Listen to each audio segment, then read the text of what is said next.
I know you've got an ear out for the start of the podcast, but before we jump into today's episode, I wanted to remind you to keep an eye out for Darrell Lee's limited edition Christmas treats, because they're in stores now.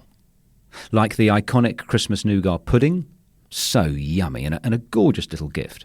And some delicious Chrissy-themed twists on your favourite treats, like the Darrell Lee Rockley Road with chewy red and green jelly pieces, green and red crunchy milk chocolate balls, my favourites, and green apple and strawberry flavoured licorice. Watch them disappear. Your Christmas treats table will pop with colour and scrumptiousness. Spread some joy, bring the fun, and enjoy the Christmas tradition that is Darrell Lee. Hurry before they sell out. Darrell Lee makes Christmas better. This is The Five of My Life with me, Nigel Marsh. The series where I talk to notable people about 5 of their defining things. The way it works is my guests always choose a favourite film, book, song, place and possession. They tell me their choices in advance so I can research them, but they don't tell me why they've chosen them. That's the subject of our conversation. The reason I devised this series is I wanted to create a slightly different way to gain an insight into the real lives and thoughts of prominent people.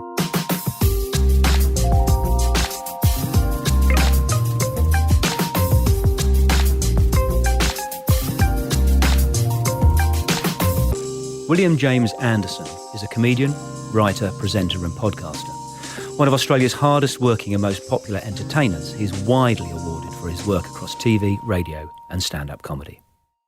First off, before we get to your choices, yes. Will, I just want to say congratulations on your podcasting. I think Willosophy it's one of my personal favourites, but I think it's genuinely one of the best out there anywhere.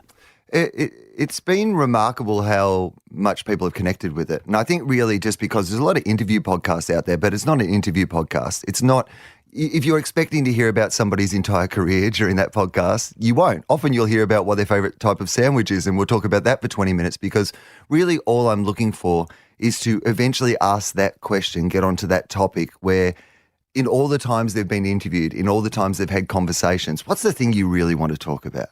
And that's if we get to that on the podcast, and that is obviously very different from person to person, but what's the thing that you light up when you start talking about? What's the thing that you're passionate about? What's the thing that in every interview you've done so far you wish they'd asked you about your book? And so I that's my philosophy for the Willosophy podcast is to just get to that interesting thing. But also I don't prepare.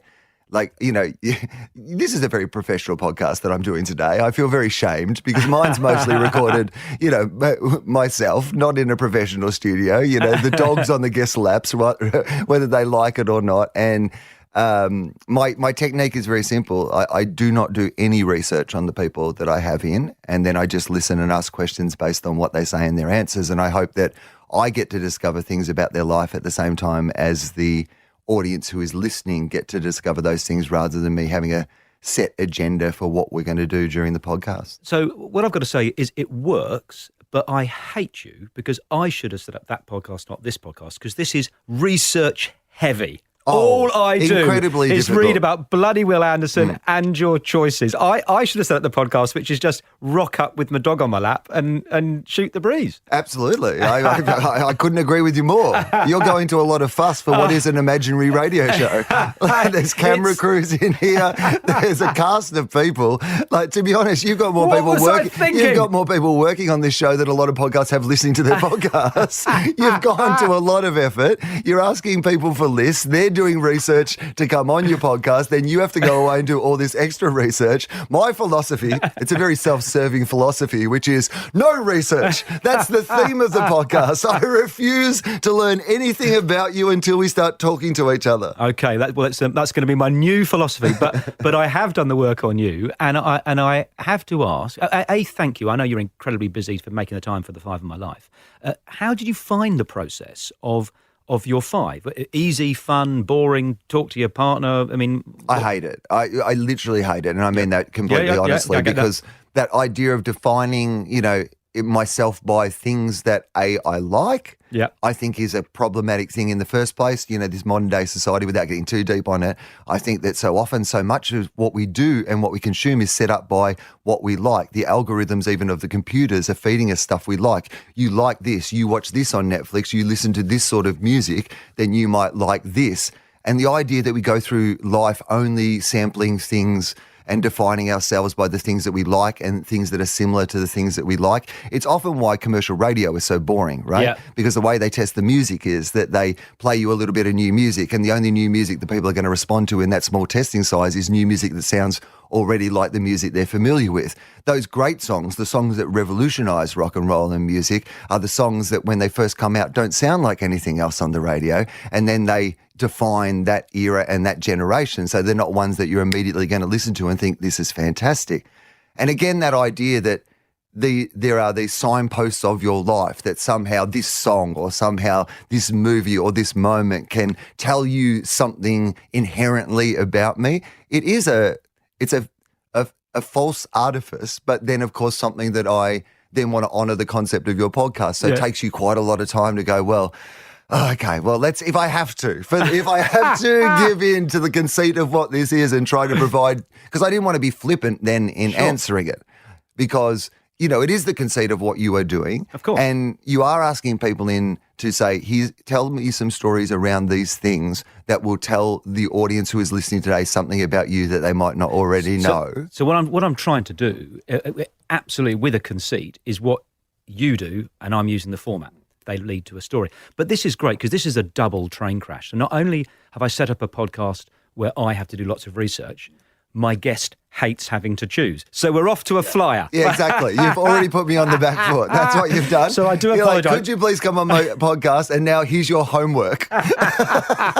So we're going to start with your homework. You have chosen my youngest daughter's favourite film, the 1987 cult classic, The Princess Bride.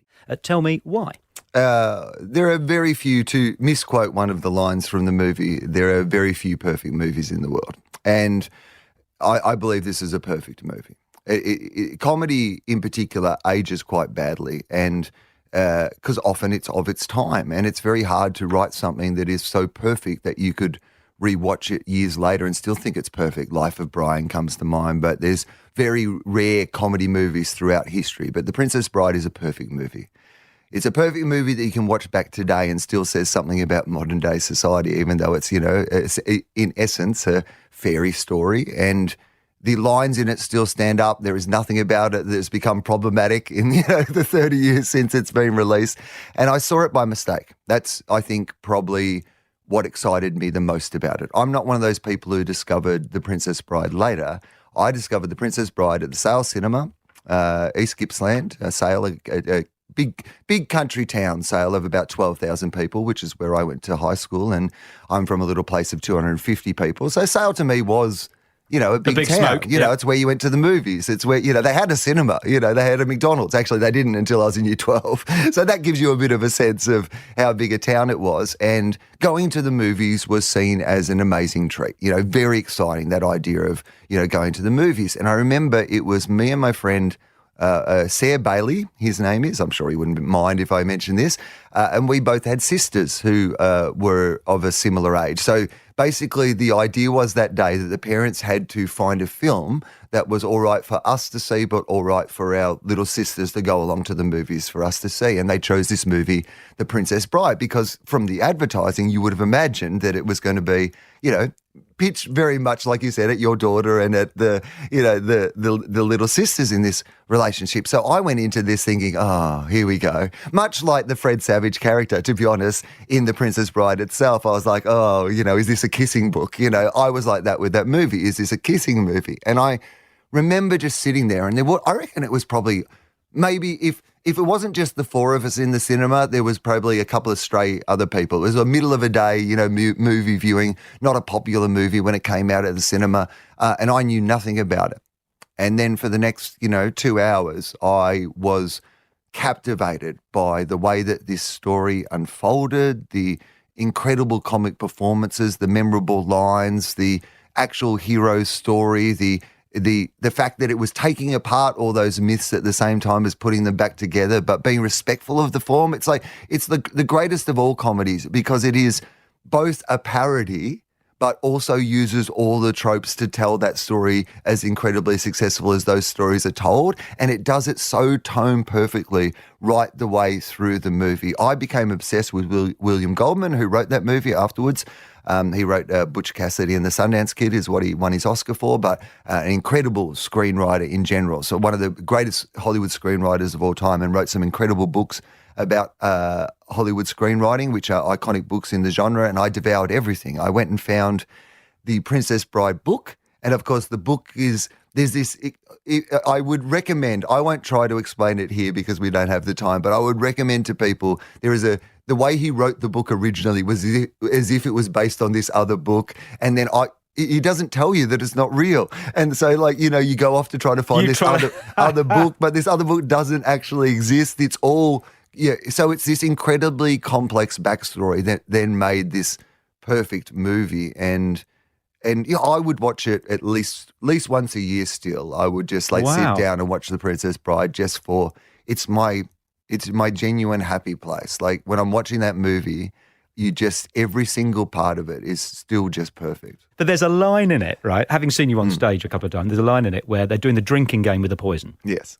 And he switches it over and he thinks he's won. And he goes, ha, that's the biggest mistake that people make after starting a land war in Asia. Yeah. And you think, you've just dropped that in. Yeah. At the same time as it's pantomime-y, you know, Puss in Boots swashbuckling, it's full of those types of things. Yeah. And then researching about it before I watched it, and you've got William Goldman, Butch Cassidy, the Sundance Kid, Rob Reiner, Spinal Tap. And I tell you, we get to the music. How about Mark Knopfler? You go, it's going to work with that collection of characters, which makes me want to ask of you, is when you have projects where you have got the most amazing collaborators, does it always work? Or have you had, you know, the Rob Reiner, William Goldman, Mark Knopflers, and it's been a stinking turd? I mean, they've all got to work in sync. That's right. the issue.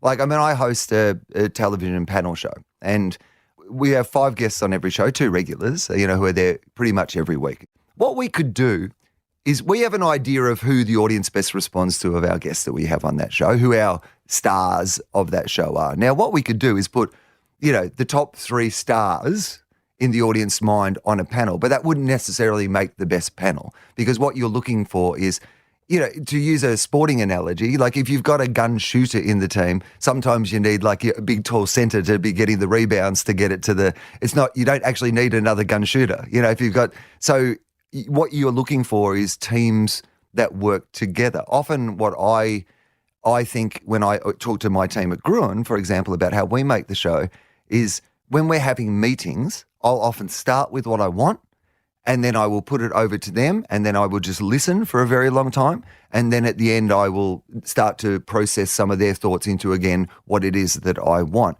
Because if I'm speaking, I already know what I think. Yeah.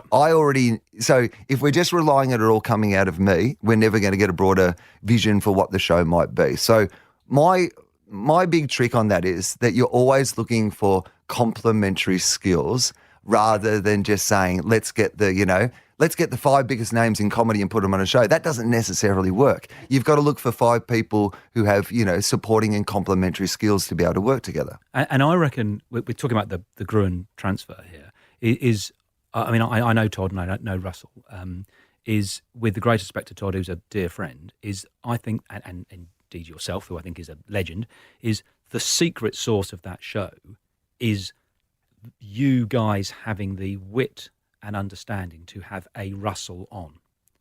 Because if it was broadly, simply, if it was lots of people being anti-advertising and left-wing for whatever, you need, to your point, you need the Russell bloke in the suit standing up for the big advertiser, because that's what makes it all, it makes you shine, Todd shine, everyone shine. It would be easy not to have him, because I'd imagine the audience, you know, Todd gets all the fan mail, you've got the fan mail potentially, and Russell's the big big business, does that make sense? So what you're saying is 100% correct. Oh. Like, could not be more accurate. And it's the thing that I say constantly about the show. I say that realistically, everybody else on the show could be replaced and we could go on. We could not replace Russell. He is the one invaluable person on the show because he is the most honest person on the show. We're making a show about advertising. Most of the people who come on the panel have made their careers and fortunes out of advertising, and yet they come on and sneer and look down their nose and pick it all apart and go, aren't we terrible? And Russell's the one who comes on and goes, I love it. It's great. Yeah. I love advertising. You know, it's an honest response. But also, yes, from the point of view of the show we're trying to make, your insights are 100% correct. The ABC audience, the traditional ABC audience, of course, they're anti-Russell. You know, they're anti-Russell because Russell stands for everything that they're, traditionally against. And particularly in, say, the first 5 years. I mean, we've been going over a decade now, and I think the audience has a greater understanding of how it works together. And because also I think they see the love and affection I personally have for Russell, because Russell's one of my closest friends. And like a great example, and this is what I love about Russell, is a great example about how two people can be tight friends. Like Russell and I will be friends for all our life. We just enjoy each other's company. And yet if you wrote down the things that we believe in, they would be diametrically different. And often we can have these incredible conversations around that in such a respectful and fun and teasing and I think a lot of what we're missing in society is that level of debate, like inclusive different ideas. Instead of having the thing I hate the most is these panel shows that get one person on one end who completely believes this and one person on the other end who completely believes this, and then they just yell at each other for an hour, and we call that balance. That's not balance. That's two people who will never change their minds on anything yelling at each other for absolutely no point. You're much more likely to actually move forward, have better ideas, have both sides contribute if you can find people who can argue and develop ideas in this sort of cocoon of love and friendship and teasing. And Russell is incredibly generous at letting me, tease him, but he is because he knows he's in safe hands. He knows that I am doing it through love. He knows that often when I'm teasing, it softens what he's saying for the audience and it helps him. But the amount of times I would have people say to me, you should replace Russell with Dee Madigan. You should replace Russell with, and it's not to say that Dee Madigan wouldn't do a great job sitting as a regular panelist on the show, but they're completely missing the point of what the show is. The show would die if Russell wasn't there because Russell is the little bit of grit that makes the diamond. Russell is the most important element in there because he's the person that, starts those reactions, gets things going, is willing to go to bat for something that nobody else on the panel is going to go to bat for. So absolutely. It's about getting that team right, that balance right, together rather than it being about let's get this, one-note superstar team. Not as interesting. Yeah. Wonderful. So we are going to move on 3 years for your second choice, but we're going to stay within the sort of a fantasy genre because you've chosen for your book Good Omens by Terry Pratchett and Neil Gaiman. Why is that then? Well, I think a lot of these things are just formative in explaining how it was that a little kid from a dairy farm in country Victoria, a kid who grew up on a road named after his grandfather that my father still lives on. My dad's lived on that road for 76 years and my brother is a farmer on that same block of land. Different road, intersecting road, so he's made it off the one road. So Ross works with Dad? Yeah, Ross works with Dad. That's lovely. Yeah, so he's back on the farm. He's taken over the farm and so they're back there together and, that's where we're from. That's the Andersons and, connected to Hayfield and the local community. And so how did a kid from that background become who I am? Well, many of the things that we're talking about today are about that journey. So The Princess Bride, very much you can see it in much of the work that I've done for the rest of my life is informed by that was the comedy that I fell in love with. A clever fantasy, well-written, great one-liners. That was the sort of comedy that I started to enjoy. And I think for that very reason, another book that was very pivotal in the sort of work that I went on to create. And I think perhaps without wanting to reveal too much because you never know what's going to happen in the future, perhaps the one chapter of my creative life that I haven't explored to the extent that I would like to yet. But I've always had, if anyone's ever asked me, what's that one thing that you haven't got to do yet, because I've been lucky enough to do a whole range of things, it probably is, I'm very interested in fantasy comedy writing. So, and a lot of that came through my love of Terry Pratchett first, but it was Good Omens that introduced me to Neil Gaiman, and then Neil Gaiman became probably about 10 years in my life, I was obsessed by everything that Neil Gaiman did. Like American Gods, I just devoured, and the big one for me was the Sandman graphic novel series, which I just revolutionized the way. I had always liked comic books, but I was never like we weren't a comic book family. I didn't have an encyclopedic. I knew the characters, but I didn't really know, comic books what they had become, what graphic novels had become. And so Neil Gaiman then got me into, that bigger, broader world of, that there was all these, people in this world that were suddenly these amazing, writers and doing this amazing work. And so I ended up like reading a lot of, Watchmen and, Why the Last Man and all these sort of things. But it all came from Good Omens. And again, I think you can really trace a direct line between The Princess Bride and Good Omens. They're actually, in some ways, feel very similar because they're this tightly constructed comedic universe that is, making, again, The Princess Bride's kind of deconstructing the fairy story and putting it back together. Well, what Good Omens is doing is, essentially telling the story of Damien and the apocalypse, angels and devils and God and, dealing with all these incredibly huge themes, and particularly as a teenage kid, as you're coming out of a family where I was raised. Well, my dad's not religious at all, never been religious, but my mum was raised, just in the Anglican church, and, we went to church every Sunday, and suddenly you're at an age where you're starting to think as a teenager, well, and this doesn't really make sense to me, and, a lot of this, and, to see someone being so irreverent around that topic, but not in a way that was, blankly or bluntly dismissive. It was clever. It was precise. The language and the jokes were incredible, and also just this idea for me, that was like my first superhero team up because, I loved Terry Pratchett already. And then suddenly when I discovered who Neil Gaiman was and how amazing he was, I was like, look at this like old British guy with a beard and this like cool American guy with a trench coat have like collaborated on this. They wrote this book together. Even the idea of how that would work was fascinating to me. That story is amazing how they did that. You get the chances of that working. But you met Neil, is that right? Yeah, I did. So pre-Willosophy, I guess probably even the first, Willosophy I ever did, if you will, was probably with Neil Gaiman. It was live. It was a Sydney Writers Festival event or some such thing.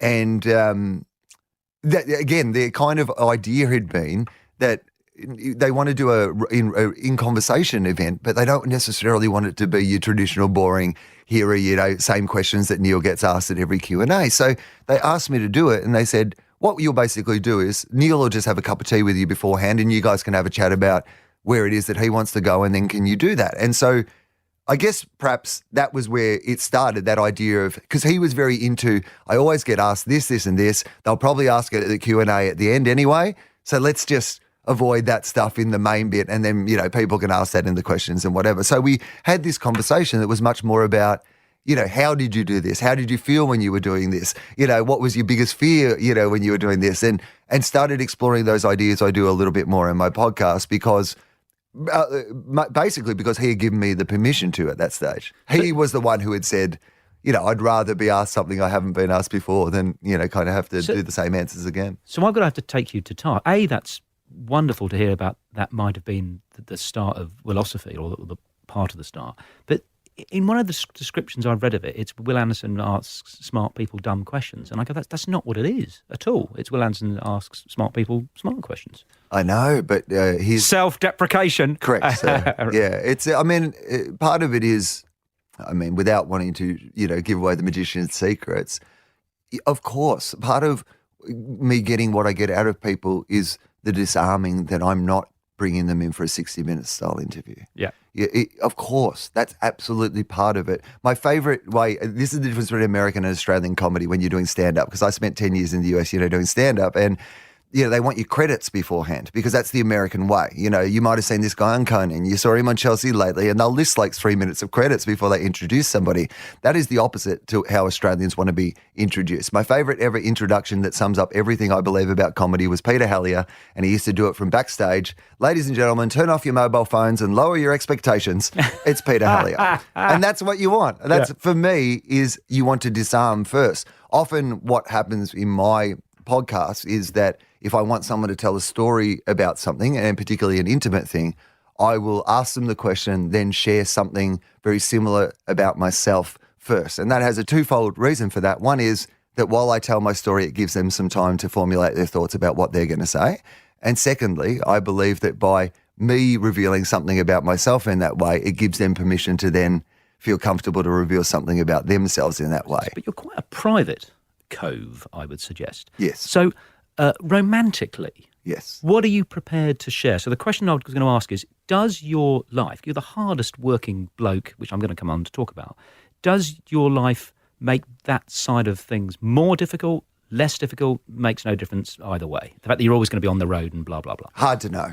I mean, I'm probably the wrong person to ask. You probably have to ask the person at home. The reason that I'm so private is actually not necessarily that, because I share quite a lot about myself, but I always do say to people that you have control over what it is you share. So I will be extremely open about a whole bunch of things, but there are certain things that I keep private and for myself. And to be honest, it's less about for me.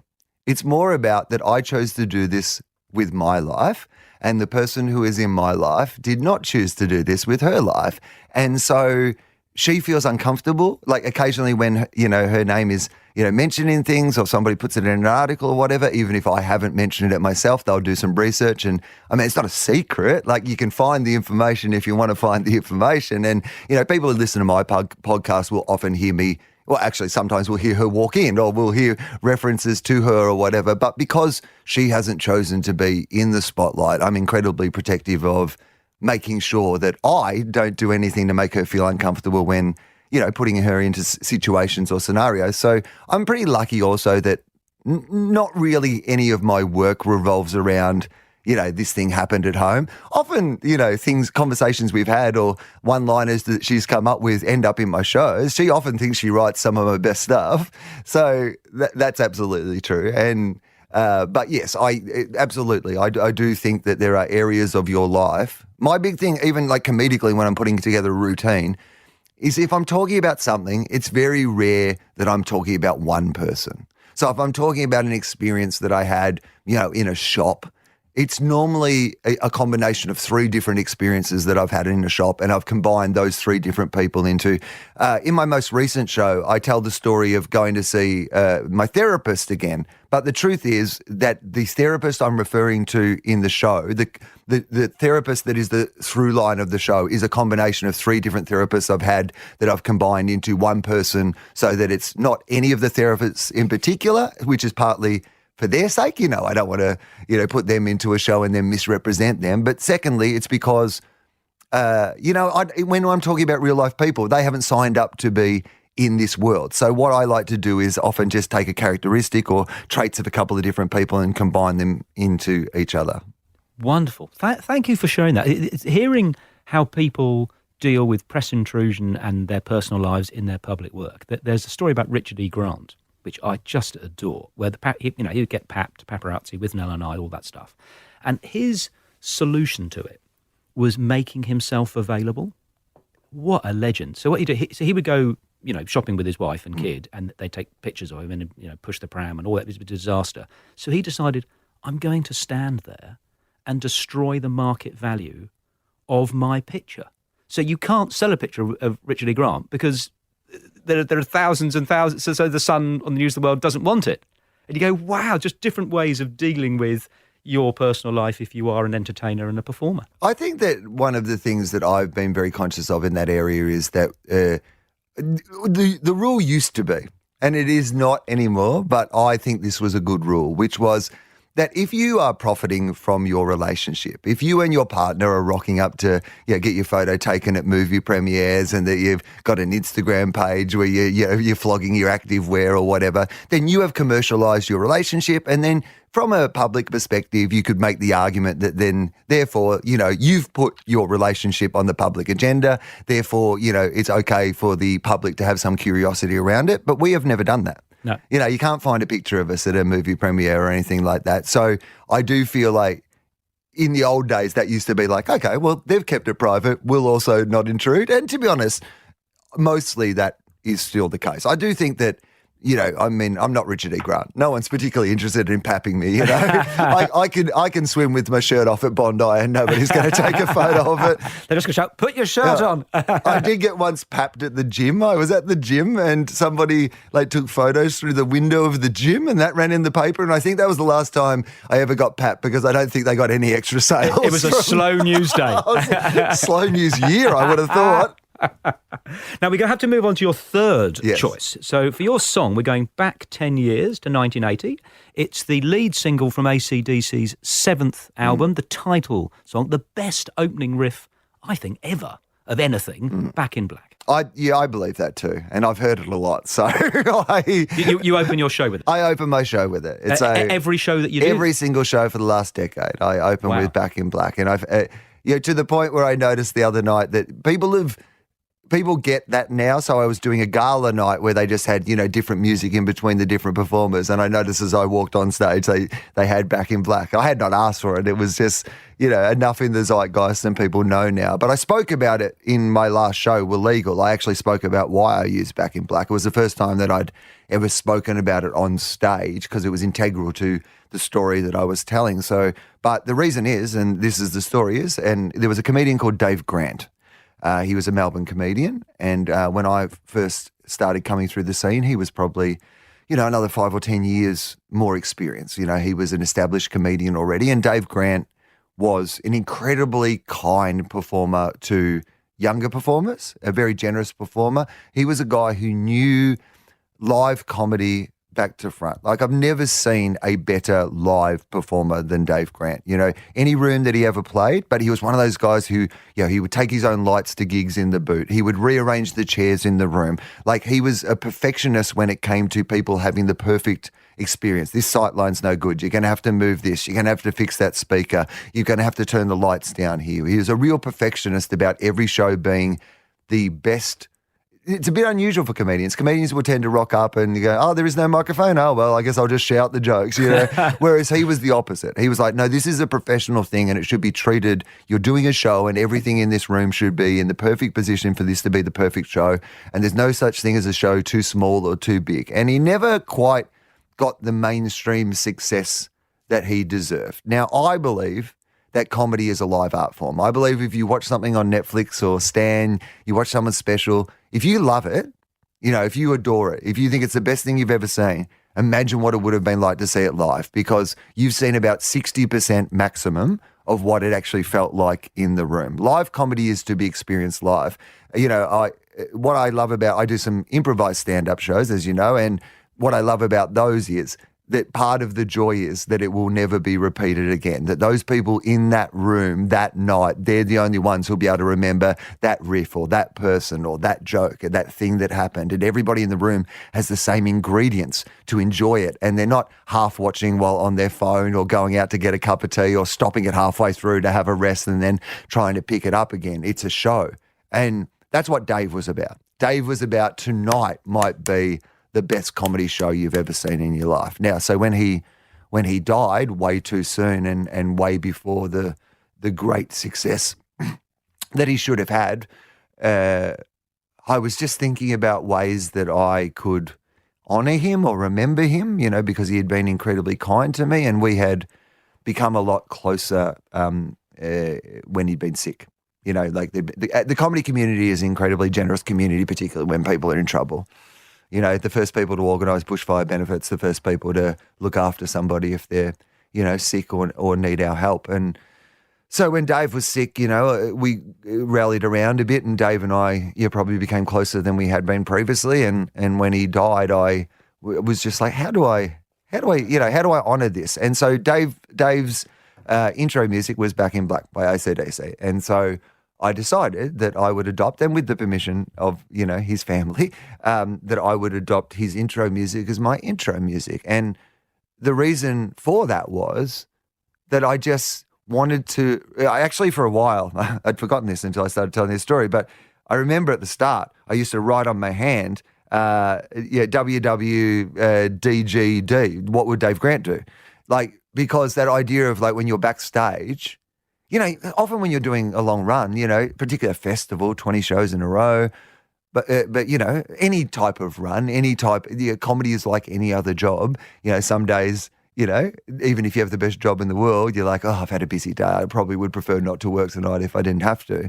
But Dave never had that attitude, and I wanted to make sure that I could be reminded of not having that attitude. Never phoning it in. Never phoning it in. Yeah. And so when I hear that music, that's my reminder, that I should honour the memory of Dave by, gigs will go well, gigs will go badly, but I'm not going to phone them in. I'm going to try to make tonight the best possible experience that people could have. And then it becomes quite a pivotal moment in when I get arrested on the way to Wagga Wagga and I end up having to do a show that night straight out of, being interrogated by the police and locked in a cell.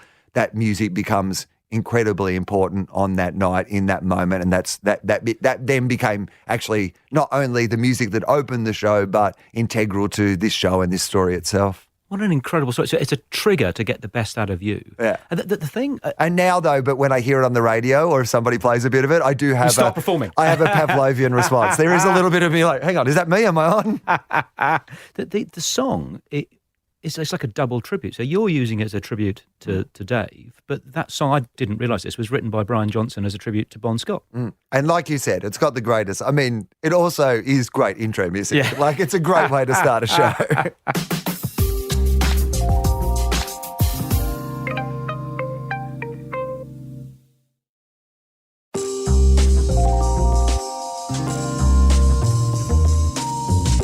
For your fourth choice, Wil, you have chosen the 1,000-seater theatre built in 1928 in Exhibition Street, Melbourne, the Comedy Theatre.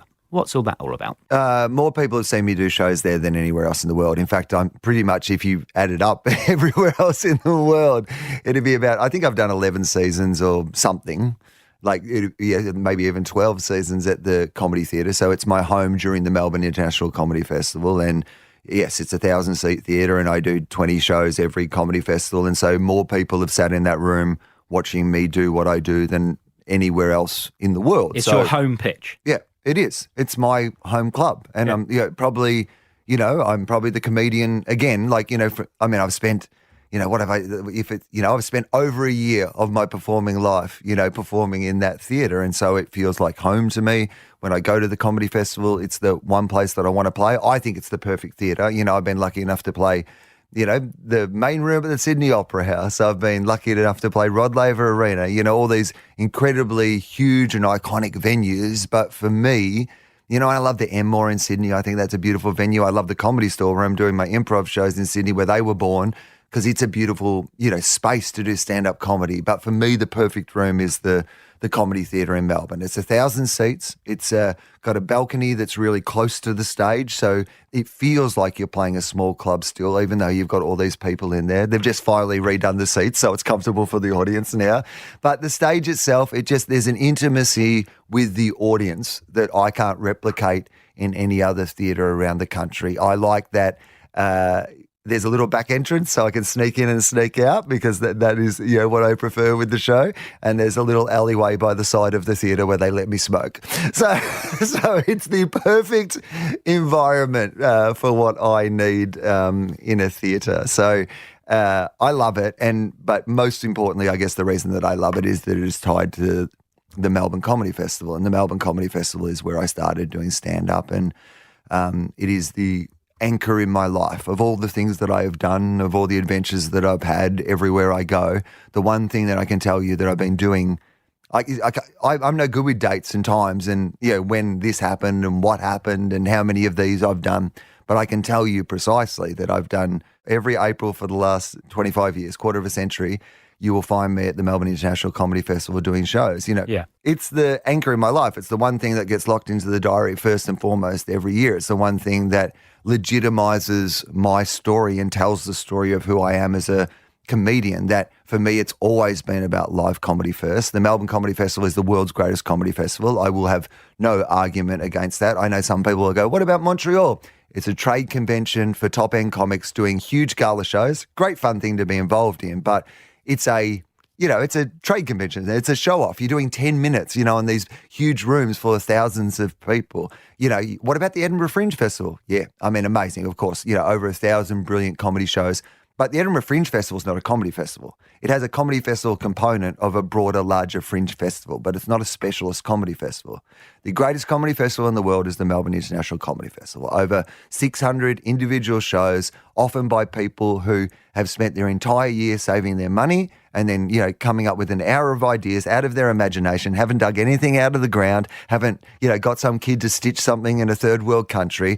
Their pure imagination has created an idea in an hour, and they've found a room and they've got people to come and see it. And that's what I did when I first started. And that gives you an opportunity, a passport into the world of comedy. And I find it these people are doing 20 shows, the same as what I'm doing, 20 shows. They come out and they do their shows, even if there's one person there, two people there, they do the show every night. I find that incredibly just the fact that everyone gets to do their show. These other festivals, that's not the case. That's not how it works. And so top to bottom, that tells the story of my life and career. You could chart it through the size of the rooms. You could chart it through, the proudest I have been. I'm not a person who is particularly fond of awards and stuff, even though I've been lucky to win some. But the bit that I am actually, that I think 6 times I've won the People's Choice at the Melbourne Comedy Festival. And for me, that couldn't be a higher compliment, because it's my favourite thing to do. It's my favourite place to do comedy. And if the people there thought I was their favourite thing of that year, then that's about as perfect for me as it could possibly be. It is wonderful seeing and hearing you light up when you talk about this fourth choice. I'm going to ask you a question that has been intriguing me reading about you. Is you are famously hardworking. Why? Nobody told me how hard or not hard you meant to work. I never considered myself to be particularly hardworking. I think often I'm quite lazy. I know the ways that I waste my time from day to day, but you only become aware of these things when other people start to say it. Right? Other people start to say that you're hardworking. I've never considered myself necessarily to be hardworking. I think part of it is probably that I was raised on a dairy farm, and dairy farming is actual hard work. And so by comparison, I don't consider anything that I do hard work compared to being on a dairy farm. And so I think there's probably a little bit of me that, decided that if I were going to go and do this thing that did not seem like real work, because this is what people got to remember. When I started doing comedy, there was a kid opening for me the other night, Elliot Stewart, at the Comedy Store, who 18 years old, 19 years old, right? He missed the first 6 years of my career by not being born. I was doing Triple J by the time that he was born. I have shoes older than Elliot, He is going into comedy because comedy is a thing that you can make a career out of now, and it has been for quite a while. But when I went into comedy, it was still really running away to join the circus. And so I think there was a part of my mind that was well, if I want my parents to be accepting of this choice in my life, the best way for me to do that is to show them that I will be as determined and diligent about pursuing this as, if I treat it like it's a real job, then they will respect that it is a real job. But reaching the level of success that you now have, someone could say to you, how about 2 shows, not 3? How about just the best performing TV thing and we'll leave the radio aside, or just do radio?